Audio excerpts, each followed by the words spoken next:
So what do you say to a parent who's listening to us, who's kind of trying to navigate this for their child, and they don't live in the Bay Area, so they don't get to come and see you? What questions are they asking? What are they trying to do to find the best care for their kids, regardless of where they lie on these spectrums of anxiety, ADHD, or the various levels of ASD? Yeah. So what my advice would be for them would be, so start with your pediatrician. And your hope is with the pediatrician that they are able to connect you to resources in the network, because you really need to find a team. How likely is that?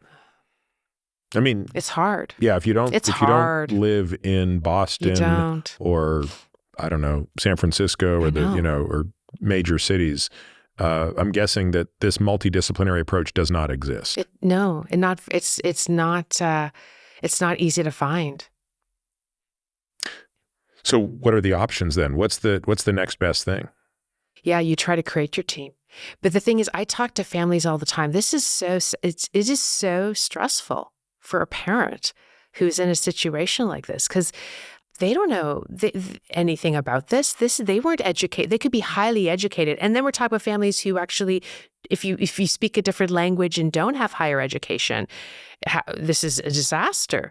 But Right. Even for families who are well educated, trying to understand and quarterback this, basically you need a quarterback to help you decide, is this ABA, helpful or not? Should I be focused on speech and language therapy or ABA therapy right now?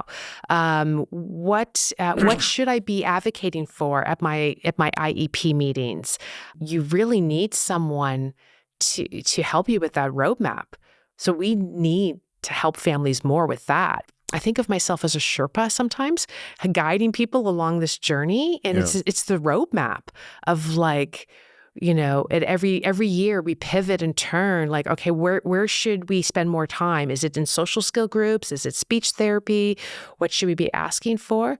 And so your question is it's hard to find. And so if you can't find it, you're looking for somebody, whether it's it may not be a doctor. It might end up being a really good, ABA therapist or a psychologist in your community who can help connect you.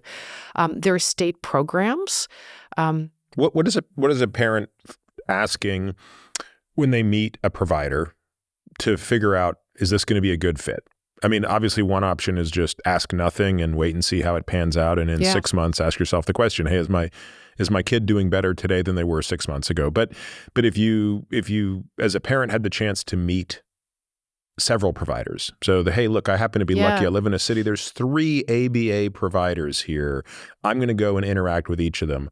What could I, as a parent, do to understand where should I go first? Which of these 3 should I pick? Yeah. What are the clues that tell me this person is going to have a higher probability of success? Yeah. So one thing is that you make sure that they have the philosophy that one size does not fit all. So that is key, is that this person needs to understand personalized care and that they don't just give the same treatment recommendation, same thing to every single child. It's not black and white. So you need to make sure that provider is flexible in their thinking and their treatment approach so that they can provide individualized care as one. 2 would be that they would be proactive in helping you create some sort of team. So it may not be a team like I have under one roof, but they're open to the idea of collaboration meetings with the child's speech therapist or teacher. So someone who is open to it, but will also be proactive in arranging collaboration meetings, maybe once a season. 3, I think someone who has skills in I mentioned the parent training piece. I think that's a really important piece. It's not just parent education.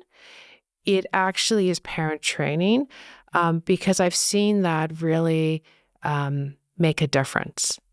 I think that's a great list. I think, again, I'm thinking about this through the lens of how do you scale kind of what you're doing? And there's two ways to do it, right? One is you just keep replicating a model that looks just like yours. So really big multidisciplinary model, but that can only be supported in a certain geography, right? I mean, to have a team the size of yours, you're not going to be able to put that in every town. And yet I think it seems unlikely that this is a condition that discriminates by geography.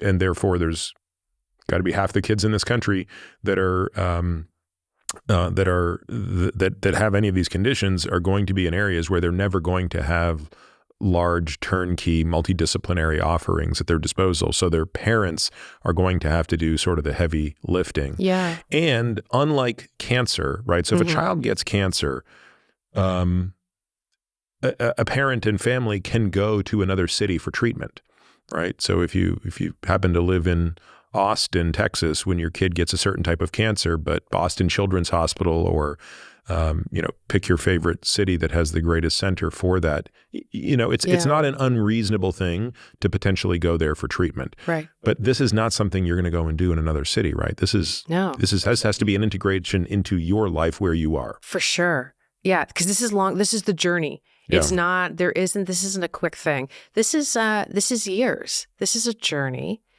And the whole point is to have it integrated and generalized in the child's life.